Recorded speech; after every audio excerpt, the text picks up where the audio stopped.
So it's okay now? Okay. Okay.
Om Swasti Astu. Om Swasti Astu. Om Swasti Astu. प्रणाम सभी को प्रणाम।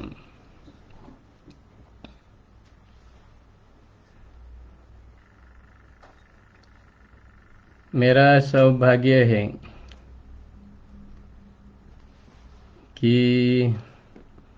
मैं अपने भारतीय परिवार से और बहुत दूर देश से, यूरोप से आप लोगों का दर्शन करता हूँ।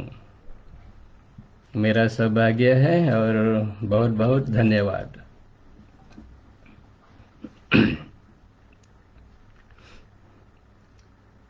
हम चर्चा करेंगे हमारे इंडिया इंडोनेशिया का कल्चरल रिलेशनशिप। एक ऐसे घनिष्ठ संबंध है। It's a very I can say that not friendship, but it's a familyship between India and Indonesia. We will see this after sometimes. We will see this. We will go to that point that our relationship is not only a friendship. We are one family. We will find out that after we talk about this.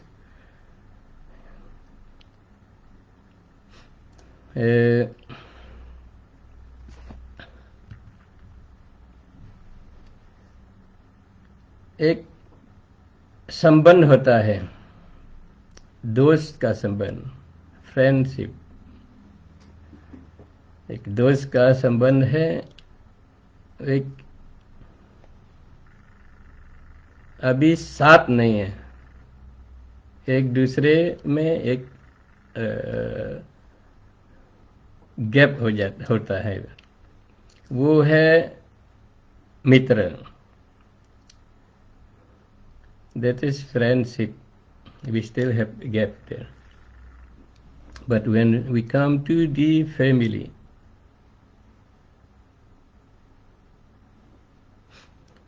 then we are one. And our relationship, India and Indonesia relationship, was that one. We were one, and we need to bring that consciousness again for the good of both of our country, for the good of India and for the good of Indonesia. And how we can do that? First, I want to see the word of mitra for the friend. मित्र मित्र एक ऐसा होता है कि दूसरों के प्रति उनका दिल है, दूसरों के प्रति उनका मन है, खूब सोचता है दूसरों की भलाई के लिए। और जब उसमें मित्र के सामने हम लगाते हैं सुमित्र, तब और गहन संबंध हो जाता है। It will become more intimate when you put su in front of mitra. It will become sumitra.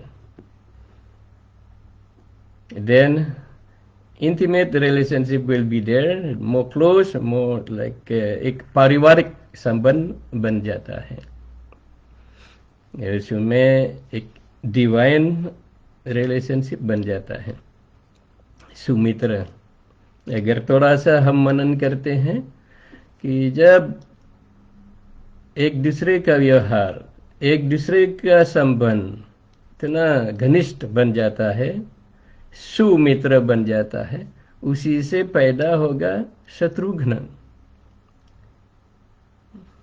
Hindi में हम बोलते हैं शत्रुघ्न, हम बोलते हैं शत्रुघ्न। तो शत्रुघ्न पैदा होगा,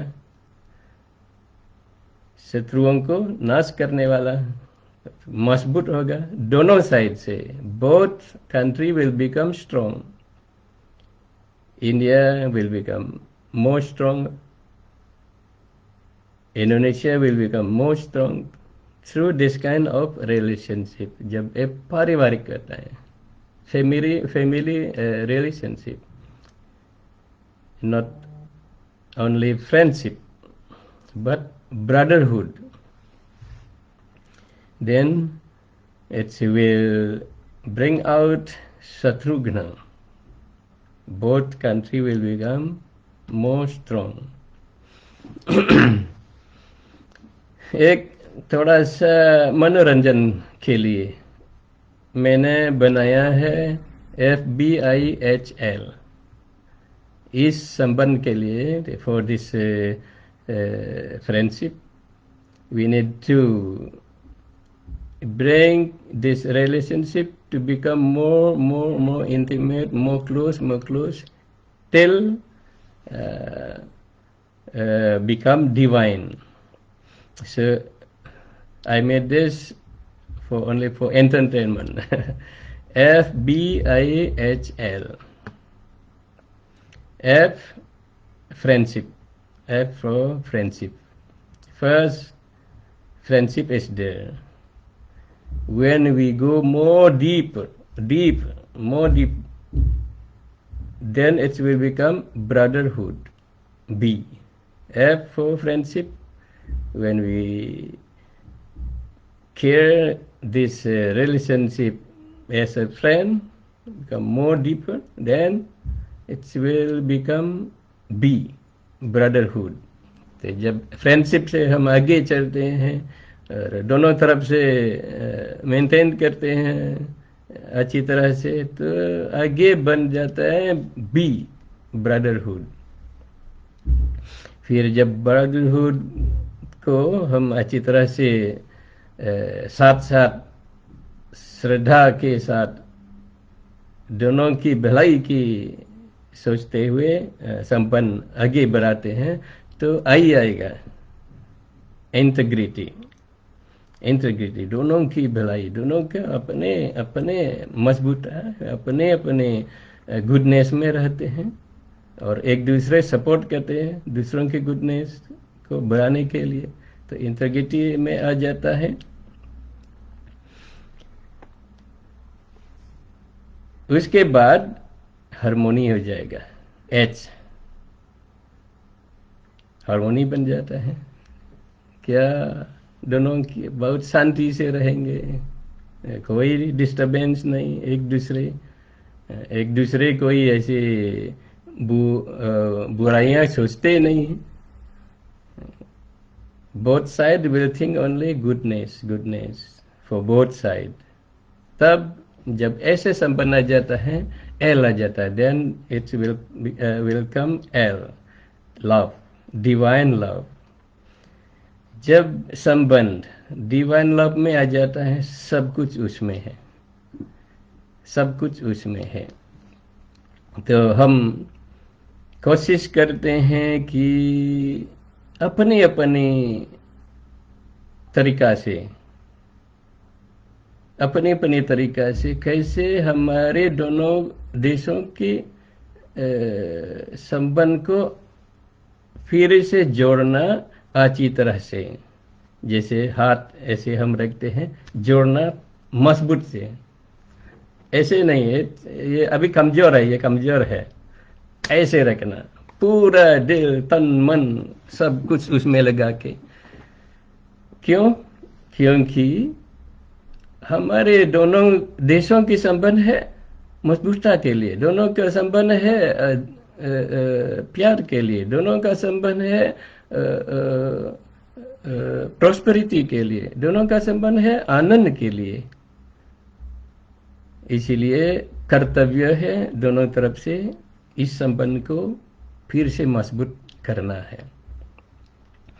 ये हमारे लिए नहीं है, लेकिन हमारे बच्चों के लिए, हमारे नेक्स्ट जनरेशन के लिए। For our next generation we need to take this thing as like as our duty, अपने कर्तव्य के रूप में हम रखना चाहेंगे कि दोनों देशों के लिए कैसे और संबंध का, दोनों देशों का संबंध और मजबूत और नजदीक लाना है। ये हम अपने कर्तव्य के रूप में हमको लाना है अपने जीवन में। क्यों? हमारे बच्चों के लिए, हमारे नेक्स्ट जनरेशन के लिए, हमारे भविष्य के लिए। जरूरी नहीं और क्या कहते हैं, गारंटी नहीं है कि हमारे जनरेशन समझेंगे कैसे हमारे संबंध थे। भारत इंडोनेशिया का संबंध कितना सुंदर था, ये गारंटी नहीं है हमारे बच्चे लोग जानेंगे, समझ जाएंगे। इसलिए हम अभी खोने से पहले ये जो सुंदर संबंध, ये जो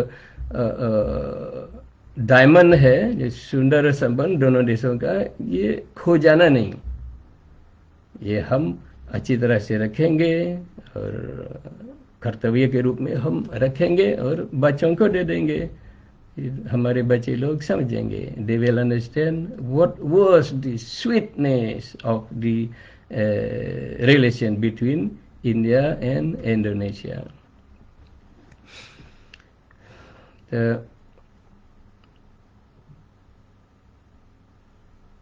इंडोनेशिया शायद थोड़ा सा हम जानकारी देते हैं। इंडोनेशिया एक समूह, द्वीप के समूह है, 17,000 से ज़्यादा द्वीप है।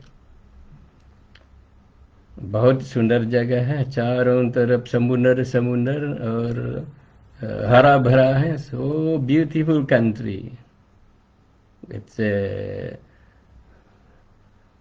a lot of all kind of richness and also cultural richness। बहुत सुंदर है, 17,000 से ज़्यादा द्वीप है।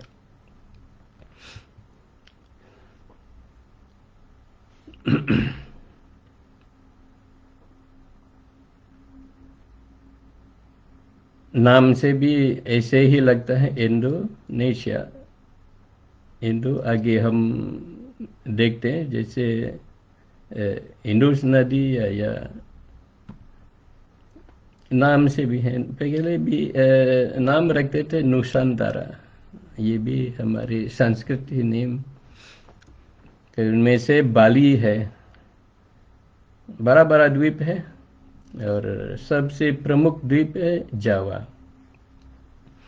जो हमारे पूर्वज लोग जानते थे, बहुत पुराने कम से कम उसमें त्रेता युग में, उसमें जावा के बारे में अंकित है। हमारी भारतीय लोगों में वो अंकित है। जावा, सुमात्रा। इसलिए जब सुग्रीव जी सीता माता को खोजने के लिए चारों तरफ दूत भेजते थे, भेजने से पहले जो दक्षिण की तरफ जा रहे थे, अपने दूतों को भेजने से पहले सुग्रीव ने बताया, यत्नवंदो जवद्वीपम, तुम लोग दक्षिण की तरफ जाओ, देखो, खोजो सीता माता को। यत्नवंतु जवद्वीपम, जवद्वीप आगे आगे आगे आगे चल के तो जवद्वीप तुमको मिलेगा, सप्त राज्यों पर शोभितम, 7 राज्यों में बनता हुआ, उसमें देखो। फिर आगे आगे बताया लोगों का रहन सहन कैसे है वहाँ। तो जरूर उस टाइम दोनों का संबंध बहुत सुंदर होता। वैसे तो हम देखेंगे भारतवर्ष जो मैप था, एक बताता है भारतवर्ष के अंदर 8 महाद्वीप था, 8 महाद्वीप और 8 उप महाद्वीप।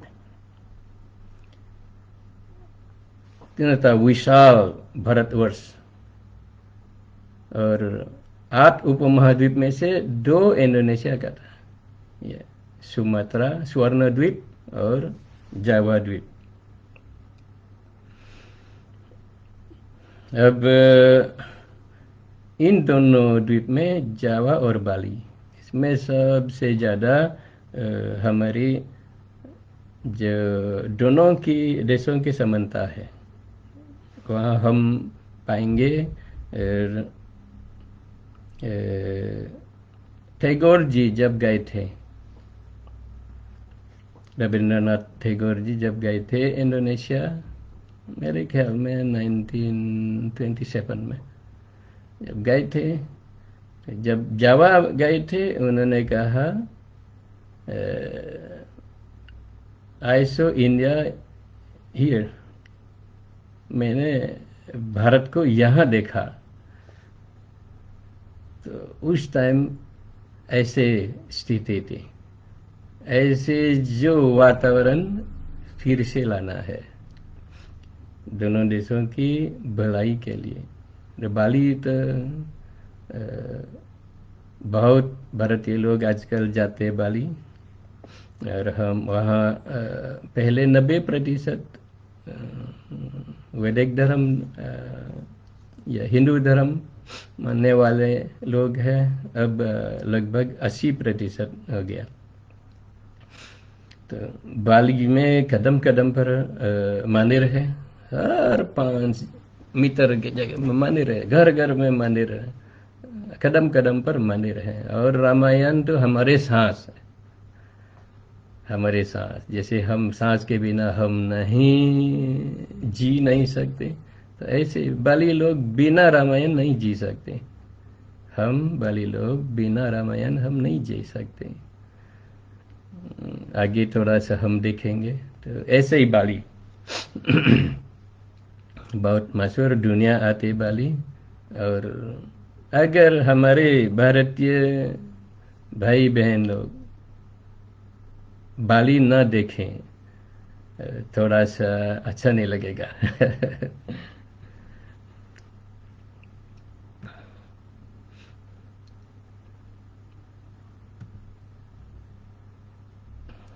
आजकल जो दुनिया की विद्वान लोग, चाहे इतिहास के रूप में, चाहे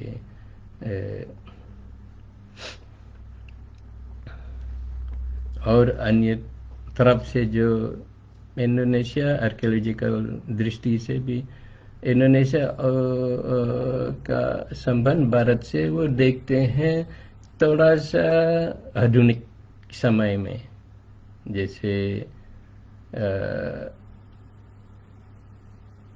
सेकंड सेंचुरी में, 4th सेंचुरी में, 5th सेंचुरी में, ऐसे ऐसे, क्योंकि उनको चाहिए प्रमाण, प्रत्यक्ष रूप से प्रमाण। तो वहीं से शुरू गिना जाता है भारत और इंडोनेशिया का संबंध। तो एक प्रमाण और अन्य प्रमाण जो जरूरी है, अनुमान, अनुमान प्रमाण, वो अभी उसमें भी यूज होना चाहिए। ये जैसे तरह तरह देखने से जैसे यत्र यत्र दुमे तत्र तत्र वाहनी, जहाँ जहाँ धुआं है वहाँ पक्का है, आग है, पक्का है, छिपा हुआ है। तो जब हम ऐसे ऐसे देखते हैं, तो आजकल जैसे इंडोनेशिया में हर रोज, हम कह सकते हैं हर रोज शिवलिंग निकल रहा है जमीन से, हर रोज। हम भी ऐसे ऐसे शिवलिंग दर्शन करते हैं जो अगर हम अपने अनुभव हम यहाँ क्या कहते हैं व्यक्त करते हैं तो अजीब सा लगेगा, कुछ लोगों के लिए अजीब सा लगेगा, लेकिन वो है, हमने अनुभव किया। ऐसे ऐसे शिवलिंग दर्शन करके क्या हम अनुभव करते हैं, कैसे हम महसूस करते हैं। तो ऐसे ऐसे शिवलिंग रोज निकलता है। कभी मैं जंगल जाता था, और वहीं जो लोकल हिंदू लोग हम उनको भगवद गीता का वो बांटते हैं, माला बांटते हैं, उनको थोड़ा सा सिखाते हैं कैसे थोड़ा सा ध्यान या जप करना है और गीता को कैसे पढ़ना। तो ऐसे जाते जाते जंगल में, पर्वत में, ऐसे बहुत तरह तरह शिवलिंग मिलता है। और ऐसे भी कई कई गणेश जी की मूर्ति, बहुत विशाल मूर्ति, ऐसे भी मिलता है जंगल में। तो ऐसे हम अनुमान लगा सकते हैं क्या था। तो इसमें अनुमान की जरूरत है, क्या था इंडोनेशिया और इंडिया का संबंध। तो भारतवर्ष, जैसे अभी अभी मैंने कहा, भारतवर्ष के अंतर्गत 8 महाद्वीप और 8 उप महाद्वीप, उनमें से सुमात्रा और जावा प्रमुख था। जावा जब हम कहते हैं, बाली भी उसके अंदर आ जाता है, क्योंकि बताया जाता है पहले बाली और जावा एक था। कुछ ऐसे घटना के कारण, भूकंप या जो भी हो, सुनामी वगैरह, तो हल्का सा उसमें बीच में आता है समुद्र, तो अब बाली अलग हो गया जावा से, ऐसे कुछ लोग मानते हैं। तो जावा और सुमात्रा का प्रमुख द्वीप है, बहुत बड़ा बहुत बड़ा बहुत बड़ा द्वीप। यार दोनों द्वीप का जो संबंध है भारत के साथ बहुत पुरानी है।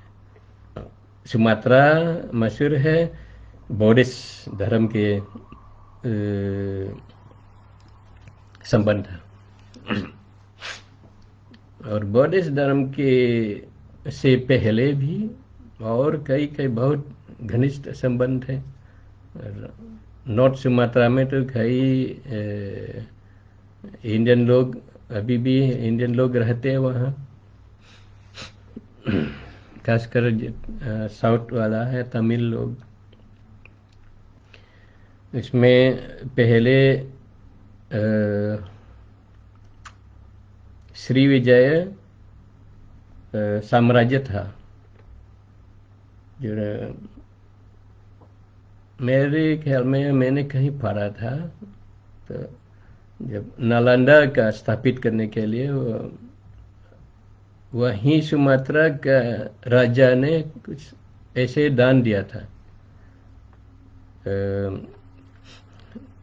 यूनिवर्सिटी को स्थापित करने के लिए, शुरू करने के लिए, और आदान प्रदान हो जाता था। बहुत सुमात्रा लोग भारत जाते थे, संस्कृत सीखते थे, वेद सीखते थे, बौद्ध धर्म सीखने गए थे। और जावा ज़्यादातर हिंदू की तरफ। तो वहाँ जो साम्राज्य बहुत तरह तरह है, समय समय पर बड़ा बड़ा और मजबूत मजबूत साम्राज्य आते था। और उसमें सिंहासारी है, कदीरी है, माताराम है, और मजापाहित तो बहुत विशाल है। मजापाहित का साम्राज्य तो ये फिलीपीन, मलेशिया, सिंगापुर और कुछ हल्का वहाँ का भी था, थाईलैंड, बहुत विशाल साम्राज्य था। उसमें वो हिंदू साम्राज्य था। और एक राजा था, धर्मवंश टगु कहते थे, धर्मवंश टगु नाम था। धर्मवंश टगु अनंत विक्रम तुंग देव, और आगे बहुत लंबा नाम उनका। तो उनके ज़माने में एक प्रोजेक्ट उन्होंने शुरू किया। प्रोजेक्ट क्या था? प्रोजेक्ट था मांगजावाकन व्यास मत, ऐसे हम बोलते हैं, मांगजावाकन व्यास मत। व्यास जी का मत को जावानाइज करना है, जावा में लाना है। तो उन्होंने कई विद्वान इकट्ठा करके फिर महाभारत को हमारी जावा भाषा में ही बनाया। लेकिन अभी जो मिला है, कई विद्वान लोगों ने बताया 8 पर्व मिलता है महाभारत का। एक मुझे जो तालपत्र में लिखा हुआ, किसी ने मुझे दिया, तालपत्र में लिखा हुआ एक सभा पर्व मिला था, सभा पर्व। तो 9 पर्व तो जरूर बनाया था। हो सकता है भविष्य में और मिलेगा। तो उसमें प्रोजेक्ट था उनका। और हम फिर इसमें आएंगे कि भारतवर्ष बहुत बड़ा साम्राज्य था। उसमें इंडोनेशिया भी 2 द्वीप था, जो सुमात्रा और जावा का। इसलिए हम परिवार के अंदर है, दोस्त नहीं है। We are not friend. इसके आधार पर हम फ्रेंडशिप नहीं है, लेकिन हम परिवार में है, परिवार के अंदर है। और एक नॉर्मल है, जब हम एक दूसरे कई कई कई समय मिलते नहीं, तो एक दूसरे के अंदर तो होता है, अंदर है वो अंदर होता है, एक दूसरे की ज़रूरत है। तो जब बाली में खासकर जो हमने देखा, जावा भी हमने तो सीधा सीधा देखा कि कैसे हमारे लोग जब भारतीय लोग को देखे, साड़ी पहनते हैं और धोती पहनते हैं, ऐसे आते देखे, तो हम देखो देखो देखो ये इंडियन इंडियन इंडियन बहुत प्यार से लोग कहते हैं। तो उसमें जो दबा हुआ प्रेम है, खोया हुआ प्रेम फिर से मिलता है, तो उनको अच्छा लगता है। ऐसे भी हमारे भारतीय लोग जब बाली जाते हैं, सब देखते हैं, तो और सुबह सुबह टेलीविजन में आता है गायत्री मंत्र, ओम भूर्भुवस्सुः, तो इंडोनेशिया की जो तरीके से गाते हैं, तो उनको बहुत अच्छा लगता है। सब हमारी जो संस्कृति है, दिनचर्या जो देखते हैं, तो भारतीय लोग बहुत खुश होते हैं। तो ऐसे एक दूसरे छिपा हुआ जो खोया हुआ प्रेम जब मिलाते हैं, तो अपने आप जागृत हो जाता है। So it is very necessary to bring back, to come more close our relation between Indonesia and India. अब कैसे रिलेशन होना चाहिए? What kind of relationship between India and Indonesia? धर्म पर? नो, धर्म के आधार पर नहीं होना चाहिए, नॉट बिकॉज ऑफ रिलीजन, और even not about because of economic need, लेकिन पहले हम रखते हैं कल्चर रिलेशन, ये सबसे मजबूत है। कल्चरल रिलेशन में एक दूसरे की वो दूसरी आंख से नहीं देखते हैं, कब हमारी ये दोस्त कमजोर होगा, हम अटैक करेंगे, ऐसे उसी दृष्टि से नहीं देखेंगे, क्योंकि कल्चर है, कल्चरल रिलेशनशिप। जब हम कल्चरल रिलेशनशिप सबसे आगे रखते हैं तो अपने आप एक दूसरे का आदान प्रदान है। जैसे पहले हमारे बहुत भारतीय लोग जाते थे कहीं गुजरात से और बंगाल से, ओडिशा से, तो अभी तक मनाते हैं, हर कार्तिक पूर्णिमा में अभी तक मनाते हैं बाली यात्रा। याद करते हैं कि हमारे पूर्वजों पहले बाली जाते थे, तो उसमें कई कई जो कागज से बना हुआ या लकड़ी से बना हुआ, ऐसे दोस्त ने बताया था, तो फिर प्रवाहित करते हैं नदी में, तालाब में, समुद्र, और वहाँ गाते हैं। उसमें कुछ मतलब उन्होंने बताया, हमारे दोस्त ने बताया कि जाओ बाली और हमारे वहाँ बाली भाई भाइयों को, परिवार को हमारे नमस्ते कहिए, कुशल मंगल का वो हमारे तरफ से पूछे, कहिए। तो बाली यात्रा अपने आप बिजनेस का संबंध आ जाता है जब हम ये कल्चरल रिलेशन हम मजबूत करते हैं। और इसमें कल्चरल रिलेशनशिप में एक वो होता नहीं, जैसे एक दूसरे की घृणा रूप से या कुछ मतलब का, वो ऐसा होता है नहीं, क्योंकि कल्चरल रिलेशनशिप जब आता है तो उसमें केवल आनंद ही आनंद, आनंद ही आनंद, एक खला उसमें आ जाता है, उसमें रस आ जाता है, उसमें प्यार आ जाता है, उसमें लव के अलावा कुछ और नहीं है, लेकिन लव के अंदर सब कुछ है। This is the importance of keeping the relationship, cultural relation between Indonesia and India. Everything is there, and bad negativity is out from this kind of relationship. But in this kind of relationship, everything we can find everything there. But trade, relationship, business, everything will be there. तो इसीलिए बहुत ज़रूरी है, इसको रखना है। जो भारतवर्ष में पहले संबंध था, यही हम थोड़ा सा ध्यान करना है। इसमें नहीं आना चाहिए धर्म का, और बिजनेस तो उसके बाद आना चाहिए, सबसे पहले कल्चर। तो एक मैंने देखा, जो भारतवर्ष का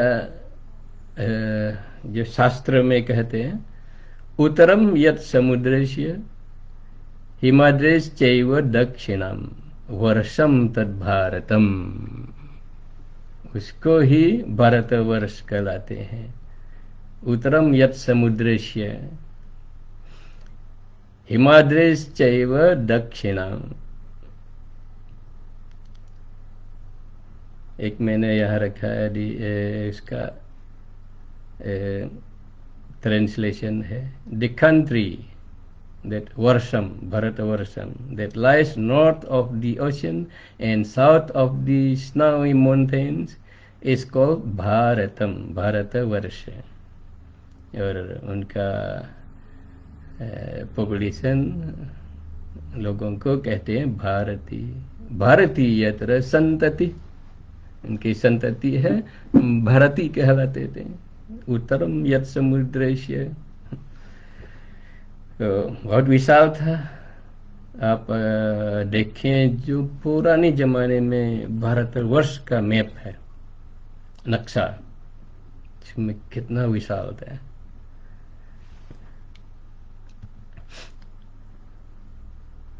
यही इसीलिए त्रेता युग में आराम से सुग्रीव जी ने बताया, ऐसे ऐसे जाओ दक्षिण की तरफ, यज्ञवंतु जयद्वीपम सप्तराज्यों पर स्थितम, वहाँ लोगों के रहन सहन इसी तरह है, सुंदर जगह है। आगे आगे पूरब की तरफ जाओ जाओ, फिर ऐसे पर्वत मिलेगा। फिर आगे आगे जाके उस पर्वत के ऊपर स्नो ही स्नो, हिमा, स्नो ही स्नो। उसके बाद मुझे मालूम नहीं। तो सुग्रीव मतलब उसके बाद, उस सीमा के बाद सुग्रीव कभी गए नहीं थे। तो हमारे संबंध नया नहीं है। अब ये जो रामायण और महाभारत सबसे प्रमुख आइटम है, जो रस्सी कहिएगा, बहुत मजबूत रस्सी है, दोनों देशों को बांटते हैं, रामायण और महाभारत। इतिहास के रूप में रामायण और महाभारत। और ऐसे भी ये दोनों की कल्चरल रूप में लाता है। इंडोनेशिया लोग अपना ही मानते हैं कि ये जो रामायण महाभारत इंडोनेशिया में ही हुआ था, भारत में नहीं। और वैसे भी बनाया है, जैसे अयोध्या इंडोनेशिया में था। एक हमारे है शहर, जगह, उसका नाम है योग्या, जो पहले अयोध्या का नाम था। अयोध्या अयोध्या अयोध्या अयोध्या अयोध्या अयोध्या जोग्या बन जाता है। तो उसमें जो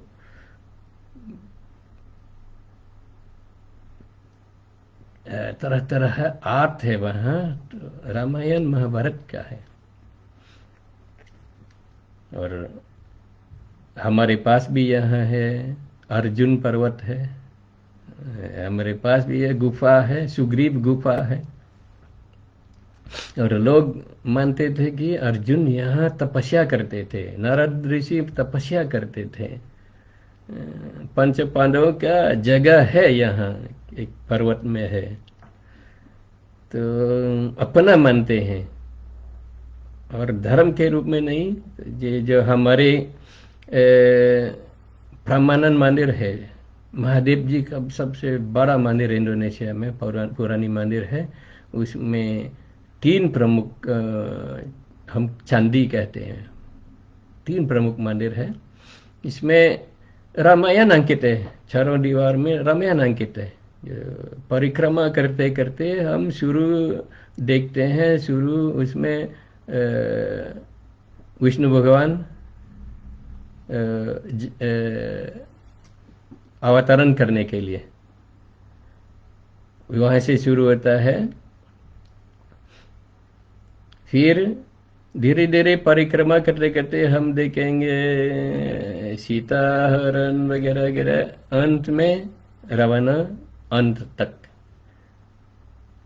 अंकित है मंदिर में, दीवार में। बहुत बड़ा, बहुत पुराना है। और 3 प्रमुख चांदी उसमें है, मंदिर बहुत बड़ा। और हर मंदिर के सामने अपने अपने वाहन का है। त्रिमूर्ति की देवी है, देवता है वहाँ, त्रिमूर्ति देवता। और हर मंदिर के सामने, जैसे महादेव जी के मंदिर के सामने उनका वाहन है नंदी, वो भी एक अलग विशेष अलग मंदिर बनाया है। और विष्णु भगवान जी के मंदिर के सामने और भी अलग मंदिर बनाया है गरुड़ जी के लिए। और ब्रह्मा जी के मंदिर के सामने बनाया भी है हंस का। ये बहुत बड़ा है, बहुत सुंदर है, देखने लायक है। और आगे वहाँ देखेंगे हर रोज तो रामायण रामलीला होते हैं, और हर पूर्णिमा 238 रामलीला दिखाते हैं। 238, और 238 में से शायद एक भी हिंदू नहीं है। तो ये कितना बड़ी बात है, कितनी बड़ी बात है। एक भी हिंदू नहीं है, 200 लोग रामलीला खेलते हैं। और वहाँ रोज रोज तो ऐसे मूर्तियाँ मिलते हैं जो रामायण महाभारत का है। एक जब वायांग वायांग कहते हैं कठपुतली, कठपुतली लोग खेलते हैं तो सारे गांव लोग वहाँ इकट्ठा हो जाता है। कितना ये बहुत देखने लायक है। जब आप लोग जावा जाएंगे देखिएगा कठपुतली कठपुतली कैसे दिखाते हैं, और उसमें रामायण है, महाभारत है लोग। और ये जो जावा कठपुतली है पूरी रात सुबह तक घंटों घंटों घंटों पर। बाली में कठपुतली तो केवल 2 घंटे होता है, लेकिन जावा में तो सुबह तक होता है, रात से सुबह तक। और लोग कैसे बैठते हैं सुबह तक, जगह छोड़ते नहीं। तो ऐसे उनके के अपना ही मानते हैं रामायण महाभारत। और वहाँ ऐसी भी नया नया कहानी है जो शायद था या ऐसे क्रिएट किया हुआ है नया नया। और बहुत, मेरे ख्याल में ये मामूली बात नहीं है, बहुत ऐसे सुंदर और very important significant, we need to underline this. कैसे बहुत दूर जगह में, भारत से भी कितना दूर है, ऐसे लोग रामायण महाभारत अपने ब्लड, अपने खून जैसे रखते हैं। बड़ी बात है। जबकि आजकल अगर टीवी में रामायण महाभारत नहीं आता तो हमारे भारत में बच्चे लोग सीता का नाम भी जानते नहीं होंगे, लक्ष्मण का नाम भी जानते नहीं होंगे। तो लिखित इंडोनेशिया में तो बच्चे बच्चे लोग सीता राम और नाम भी ऐसे रखते हैं, कोई राम सीता, सीता को सिंता कहते हैं। अब इंडोनेशिया में बहुत ऐसे महिला का नाम सिंता में रखते हैं, राम विष्णु ऐसे, तो अपने नाम भी उसमें रखते हैं। अब हर जगह में हम संस्कृत शब्द भी मिल सकते हैं। और रामायण महाभारत के अलावा हर हर आर्ट में, हर कला में, सब में मिलता है।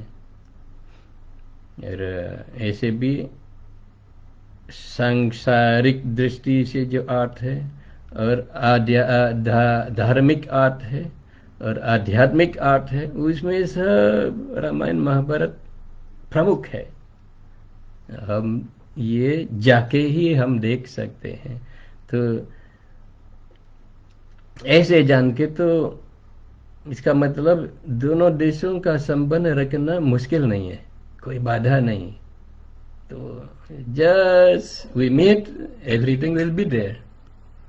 हम मिलते हैं, सब कुछ अपने आप बन जाता है। कहते हैं आत्मनियता, क्या कहते हैं, आत्मनियता बन जाता है। इंडोनेशिया लोग जब भारत जाते हैं तो अपने आप अपने गांव में जैसे महसूस होता है, अपने घर जैसे। ऐसे भी भारतीय लोग जब जाते हैं तो अपना ही मानते हैं, ऐसे महसूस होता है अपने आप। तो it's not no need hard work to bring close both country, no need hard work, अपने आप बन जाता है। तो ऐसे जो मीठा और सुंदर और मजबूत संबंध खो जाना नहीं। दोनों देशों की तरफ से बिना कोशिश जब अपने आप ऐसे संबंध मजबूत बन जाता, क्यों हम करते नहीं, क्यों हम छोड़ते हैं? क्यों नहीं हम अपने बच्चों को देते हैं ये तो नाम, तो तरह तरह। और जो इंडोनेशिया भाषा में, भाषा इंडोनेशिया कहते हैं, भाषा को भाषा कहते हैं, इंडोनेशियन बन जाता है भाषा। तो भाषा इंडोनेशिया में कई कई संस्कृत शब्द मिलता है। भाषा संस्कृता कहते हैं, संस्कृत को संस्कृता कहते हैं, भाषा को भाषा। उसमें बहुत मिलता है, जैसे तत्काल हम कहते हैं तत्काला, समांतर हम कहते हैं समंतारा। और बहुत है। पंचशिला हमारे स्टेट आइडियोलॉजी है, पंचशिला।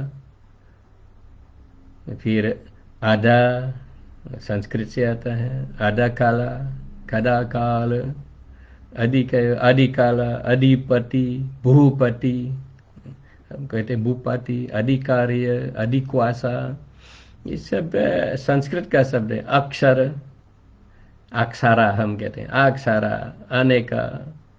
और हमारे राष्ट्रीय चिन्ह तो गरुड़ है, हमारे राष्ट्रीय फ्लैग गरुड़ा है। कभी हमने कल्पना की अगर भारत में गरुड़ा नाम रखें फ्लाइट का, इसको शायद गड़बड़ हो जाता है। अखबार, टेलीविजन में खूब समाचार आता है, फिर debate, they will create big debate on it. लेकिन इंडोनेशिया में तो बहुत आराम से है, अपने आप न गरुड़ा गरुड़ा गरुड़ा, घर से कहते हैं हमारे फ्लैग गरुड़ा है। गरुड़ा। और जो गरुड़ा चिन्ह है, राष्ट्रीय चिन्ह, उनके फीट में पकड़ता है एक लोगो है, मोटो है, इसको कहते हैं भिन्नेका टुंगाल इका। ये बड़ी बात है, भारत से बाहर ऐसे अपने राष्ट्रीय चिन्ह में गरुड़ा, राष्ट्रीय चिन्ह गरुड़ा, और उसमें राष्ट्रीय आइडियोलॉजी है पंचशीला, और मोटो है भिन्नेका टुंगालिका, भिन्न भिन्न, एक, भिन्न का। तो बहुत सुंदर है। और भूमि हम कहते हैं, गुरु तो आजकल दुनिया की भाषा बन जाता है, गुरु है। बहुत बहुत बहुत ज़्यादा शब्दकोश है हमारी इंडोनेशिया भाषा में। और संस्कृत भाषा में कई कई ऐसे सरकारी काम में भी आ जाता है, जैसे मिलिट्री में अधिकार्य, महत्व, वीर्य, नगारा भक्ति, इंडोनेशियन संस्कृत है, संस्कृत वर्ड कंप्लीटली संस्कृत है। Study gallant to be applied for the glory of the nation and state। फिर जो अवार्ड देते हैं, तो इसमें अवार्ड है बिंतांग महापुत्र। ये अवार्ड है highest award, civilian star that issued to member of military corps, Bintang Mahaputra. और जो बिजू पटनायक, स्वर्गीय बिजू पटनायक जी, तो हमारे इंडोनेशिया सरकार ने उनको सम्मानित किया। किसे? भूमिपुत्र अवार्ड से। ये बिंतांग महापुत्र और वो भूमिपुत्र अवार्ड से सम्मानित किया। क्या बात है, बहुत। ये भारत में होता है तो कोई बात नहीं, लेकिन भारत से बाहर होता है, क्या बात है। so, मैं कह सकता हूँ क्या बात है। और कल्पतरु अवार्ड है, जो इन्वायरमेंट में बहुत अच्छा काम करते हैं, उनको कल्पतरु अवार्ड देते हैं, फिर आदिपुरा अवार्ड और बहुत बहुत अवार्ड देते हैं जो संस्कृत शब्द इस्तेमाल करते हैं। और जकार्ता जो इंडोनेशिया का कैपिटल है, उसमें आप जाके आप देखेंगे कृष्ण अर्जुन का रथ बड़ा है, कृष्ण अर्जुन का रथ है। ये भी हम कह सकते हैं क्या बात है। भारत में होता तो बात है, शायद बात है, या लेकिन जो बाहर रहता है क्या बात है, बड़ी बात नहीं है, क्या बात है। और उसमें क्या कहता है, अर्जुन और कृष्णा का रथ, उसको कहते हैं, हम कहते हैं उसको अर्जुना विजया। इस जगह उस रथ स्टेचू को कहते हैं अर्जुना विजया। उसमें 8 घोड़े हैं, 8 घोड़े हैं। क्यों 8 घोड़े? इसमें भी छिपा हुआ है कुछ मैसेज, बहुत सुंदर है। यही केवल एक लेक्चर बन जाता है, 4 घंटे 5 घंटे का लेक्चर केवल इसमें आ जाता है, क्योंकि जो मैसेज है छिपा हुआ 8 घोड़े के अंदर बहुत गंभीर है, जो कभी हम शायद चर्चा बाद में करेंगे कभी। तो बहुत बड़ा है। और हमारे राष्ट्रपति ने इनॉग्रेट किया 16 अगस्त 1987 में। लंबाई है 23 मीटर, ऊंचाई है 5 मीटर और वेट है 3600 टन्स। और बड़ा है, देखने लायक है। आप जकार्ता कभी ऐसे ऑफिशियल काम से जाएं तो ये जगह छोड़ना नहीं, देखने लायक है। क्यों देखने लायक है? क्योंकि कृष्णा अर्जुन का है और उसमें भी एक बहुत छिपा हुआ है मैसेज है, और वो भी भारत से बाहर है। This is very important. मेरे ख्याल में ये जो मैं बताता हूँ पहले से, शुरू से, मेरे ख्याल में ये आप लोग समझेंगे ये इनविटेशन है, आप लोग इंडोनेशिया जाने के लिए पधारिएगा। बाली छोड़ना नहीं, क्योंकि बाली आप देखेंगे छोटे भाई है, भारत का छोटे भाई, जो कदम कदम पर मंदिर ही मंदिर, पूजा पूजा। ऐसे भी पूजा आप देखेंगे जो भारत में लुप्त हो गया।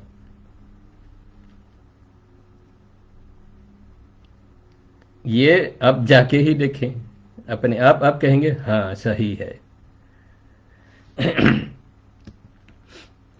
फिर सबसे बड़ा बुद्धिस्ट मंदिर है वर्ल्ड में, वो इंडोनेशिया में है, जो होना चाहिए भारत में, लेकिन इंडोनेशिया में है सबसे बड़ा बौद्ध मंदिर। उसको कहते हैं बोरोबुदुर मंदिर। बोरोबुदुर मंदिर एक छोटी पर्वत में के ऊपर बनाया है, बहुत सुंदर।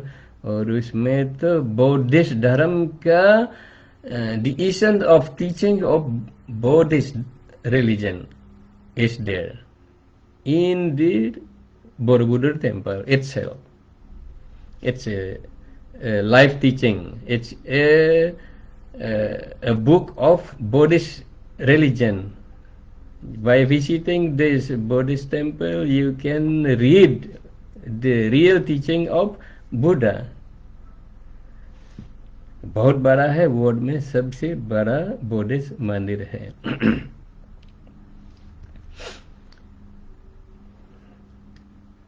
मेरे ख्याल में हमने ज़्यादा समय लिया है, तो मैं रिपीट करता हूँ कि टैगोर जी ने कहा, आई सी इंडिया एवरीवेयर इन जावा जावा में सब जगह में मैं भारत देखता हूँ। तो आप लोग जरूर जाएंगे और खुद देखेंगे। तो मैं सभी को प्रणाम करता हूँ, फिर से कहता हूँ बहुत बहुत अच्छा लगा। बहुत दूर जगह से, यूरोप से आप लोगों का दर्शन करता हूँ। प्रणाम प्रणाम प्रणाम, सभी को धन्यवाद।